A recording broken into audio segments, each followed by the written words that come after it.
Salam sukses buat teman-teman semua. Di video kali ini saya akan coba bahas ya gimana caranya kita trading di Indodax yang anti boncos, saya bilang seperti itu ya. Nah, tutorial ini juga bisa dipakai di Binance juga.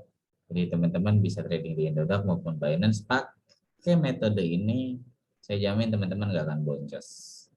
Oke, kita akan coba bahas ya. Tapi sebelum itu silahkan subscribe channel ini agar channel ini bisa lebih berkembang.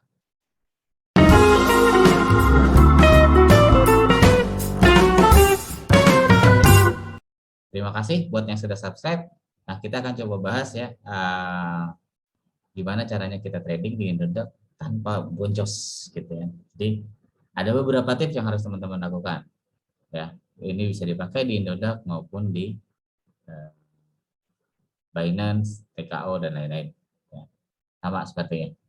Konsepnya sama. Jadi pertama ya teman-teman tetap pilih dulu chart mana yang mau dipakai seperti biasa ya. Kita di sini pilih chart Bitcoin di time frame 1 hari. Pertama selalu buat time frame-nya 1 hari. Oke, kenapa bikin time frame 1 hari? Supaya teman-teman bisa paham mana titik support dan mana titik resistennya. Oke ya, yang pertama yang harus teman-teman lakuin, teman-teman harus tentuin dulu di mana titik support dan di mana titik resisten. Kalau kita lihat Bitcoin saat ini, dia sudah melewati titik supportnya dia, titik resistennya dia, sekarang dia di supportnya. Nah, kita sudah bahas di tutorial sebelumnya untuk support dan resisten. Jadi teman-teman tinggal isi aja area support di mana, resistennya di mana. Tapi kalau buat teman-teman yang belum tahu, silahkan lihat di video saya yang sebelumnya ya, ada terkait titik support dan resisten di situ. Nah, kita coba tentukan dulu di mana titik support dan titik resistennya. Kita lihat di sini kalau untuk lihat chart Bitcoin yang di saat ini ya, kita tinggal masukin dulu. Kita tentukan titik supportnya dia, support Bitcoin saat ini. Apakah ini bagus untuk di entry atau enggak? Ini kita coba cek ya. Ini pertama, ini titik resistennya dia sudah ke nembus ya tadi ya. Nah, di mana titik resisten selanjutnya? Posisinya dia saat ini sedang menghadapi titik resistennya karena di area sini ada supportnya. Itu yang harus teman-teman paham dulu. Harus pertama tetap harus bikin di mana titik support dan di mana titik resisten. Itu saya bilang tutorial anti boncos yang pertama. Ini udah kita tentukan di mana titik support. Ini jadi sebagai support, kemudian kita coba cari lagi resistennya. Resisten seperti biasa yang saya bilang membentuk huruf V. Nah, di sini ada ya. Jadi di sini area supportnya dia dan di sini ada resistennya dia. Nah, ini yang kita bilang resistennya dia di sini. Jadi Bitcoin ada resisten lagi di sini dan di sini area sini juga ada pantulan. A. Kita bedain colorsnya dulu ya. Jadi di mana titik support dan di mana titik resisten. Ini sudah lihat ya. Nah, kemudian dari sini kita coba bikin trend line-nya si Bitcoin. Yang kedua, tutorial anti boncosnya teman-teman harus bikin trend line.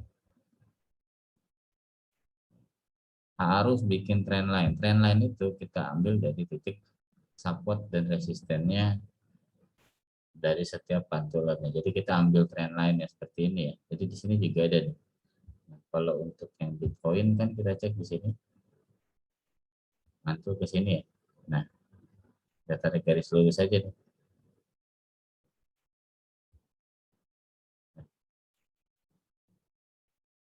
Kondisi Bitcoin kan sebenarnya kalau misalnya kita prediksi itu harusnya ini titik-titik resistennya dia juga sudah berikut juga. Dan kemungkinan ketika teman-teman sudah buat garis trend line-nya, kalau misalnya dia bisa breakout, Bitcoin akan melanjutkan ke kenaikannya.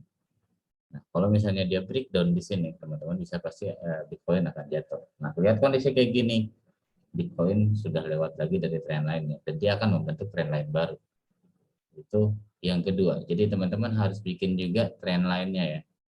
Ada beberapa trend line. Pertama tadi trend line dalam jangka dekatnya juga kita bisa juga bikin trend line seperti ini. Kita cek juga Bitcoin. Nah, kalau misalnya kita tarik garis lurus di sini, oh ternyata juga Bitcoin juga sudah breakout nih dari trend line-nya di sini.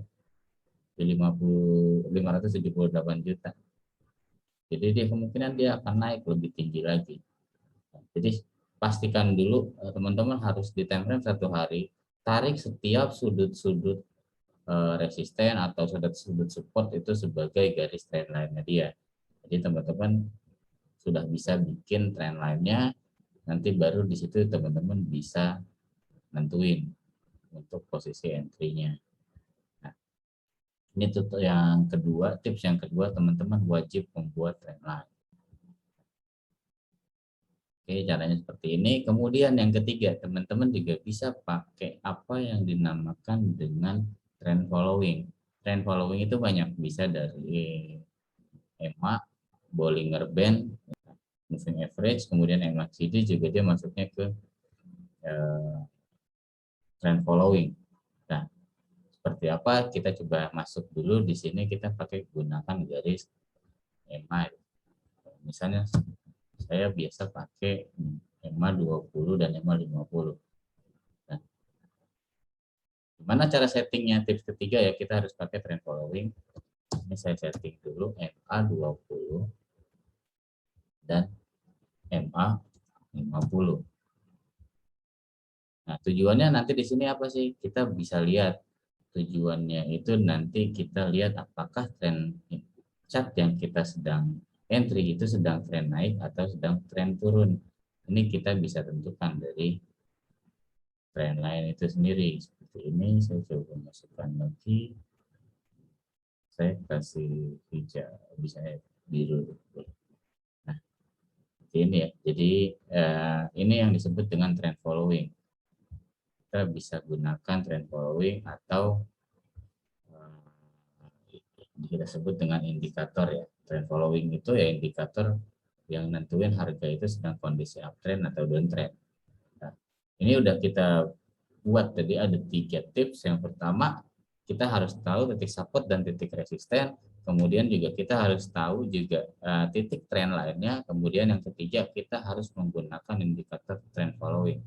Nah, trend following ini juga bisa tadi diganti dengan titiknya garis trend line ini juga bisa. Tapi di trend following ini kita coba nentuin kondisinya itu sedang downtrend atau sedang uptrend. Ya, karena ini menentukan trend following itu tujuannya sedang downtrend atau sedang uptrend. Nah, buat teman-teman, kalau misalnya kondisi mau trading, tradinglah dalam kondisi uptrend. Trend following menandakan seperti apa kondisi uptrend. Nah, di sini ada yang disebut dengan golden cross. Golden cross itu, di sini disebut dengan dead cross ya.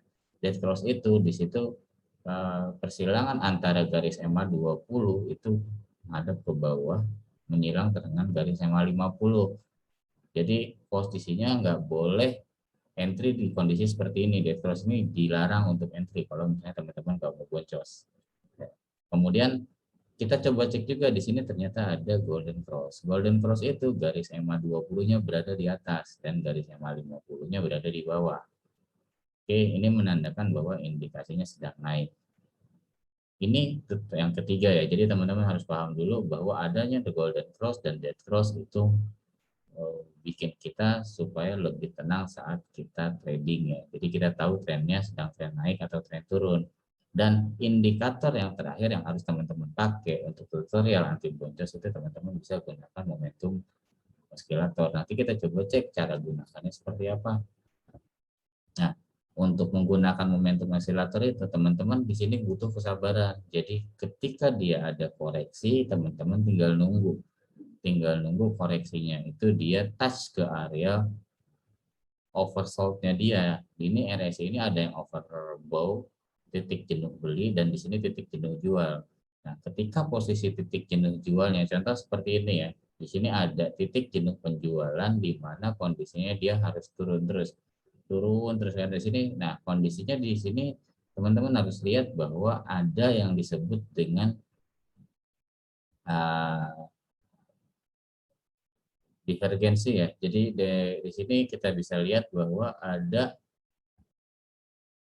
kita lihat di sini kondisi di sini dia penurunan yang lebih dalam di sini, penurunannya dalam, tapi di sininya juga kondisi sudah dalam juga. Namun di sini kondisinya turun juga ada penurunan, tapi kondisi grafiknya dia lebih naik ya. Nah, ini yang perlu teman-teman ketika teman-teman menentukan momentum osilator. Jadi saat kondisi grafik aktualnya dia masih terus turun, ya, di sini terus turun nih. Tapi di situ ada kebalikan bahwa si di grafik RSI-nya ini naik. Kalau di grafik RSI-nya ini naik, kemungkinan besar dia pasti akan mengalami kenaikan. Walaupun nantinya ini adalah sebagai indikator awal untuk kita entry. Nah, walaupun nantinya akan naik turun, ini teman-teman akan dikocok pasar. Tapi namun kalau misalnya kita cek juga, ini nggak ada yang ngelebihin dari posisi kita di mana entry ya pas saat di bawah tadi. Jadi ini juga bisa digunakan buat teman-teman yang mau lakukan scalping. Jadi selalu tunggu kondisinya, ketika dia koreksi, teman-teman bisa lakukan koreksi entry di area oversold-nya dia. Jadi ketika udah masuk di oversold, tapi jangan langsung entry, teman-teman tunggu di grafik di candle selanjutnya. Candle selanjutnya itu dia lebih rendah atau lebih tinggi. Kalau kondisinya lebih rendah dari candle awal, itu jangan di entry. Tapi ketika teman-teman kondisinya melihatnya candlenya mengarah, dia lebih tinggi, cenderungan berbalik arah dengan grafik di atas, ini akan mengalami kenaikan. Seperti itu. Itu tips keempat ketika teman-teman pengen trading anti boncos. Ya. Jadi teman-teman juga harus paham juga posisi pertama tadi support dan resisten, kemudian paham tren lainnya, paham untuk momentum indikatornya, kemudian juga paham juga terkait penggunaan RSI. Penggunaan titik support dan resisten dia akan mantul saat kondisi menemukan titik resistennya. Jadi saya Bitcoin saat ini sedang naik, dia berusaha akan naik terus sampai ke garis kuning ini sebagai resistennya dia, dan dia kemungkinan besar akan mantul. Nah, Bitcoin juga sudah melewati garis resistennya, garis trendline ini. Ketika dia sudah melewati garis trendline, dia akan naik dulu, baru dia akan mantul lagi sampai ke garis trendline-nya lagi. Seperti itu prinsip kerjanya sih. Jadi kita butuh garis trendline, kita butuh garis support dan resisten, dan kita juga butuh garis EMA itu sebagai indikator kita. Tapi kalau misalnya garis EMA juga bisa dihilangkan, nggak masalah. Ya, kita bisa menentukan hanya dengan trendline dan momentum osilator ini. Jadi kita bisa entry, kita bisa cuan banyak. Dan kalau teman-teman bisa lakuin ini dan bisa pelajarin ini lebih dalam, trial error, teman-teman pasti akan cuan maksimal di Indodax maupun di Binance. Dan saya bilang bahwa tutorial ini anti boncos ya. Jadi teman-teman bisa melakukan trading dengan konsep seperti ini, dan di beberapa member saya yang saya sudah ajarkan juga mereka presentasinya selalu cuan ya, walaupun memang pengaruhnya memang ada sekitar 20%-an itu, jadi kita juga nggak bisa kontrol pasar, tapi rata-rata walaupun misalnya kita bisa trading dengan sistem seperti ini, bisa 5 kali cuan, 1 kali loss, itu wajar. Kita nggak boncos berarti. Kita masih tetap cuan. Ya, itu yang sudah teman-teman di grup saya juga sudah lakukan. Jadi teman-teman bisa pelajari ini lebih dalam. Jadi kalau misalnya kita mau belajar trading bareng, teman-teman juga bisa join ke grup Telegram. Oke, terima kasih ya. Semoga informasi ini bermanfaat.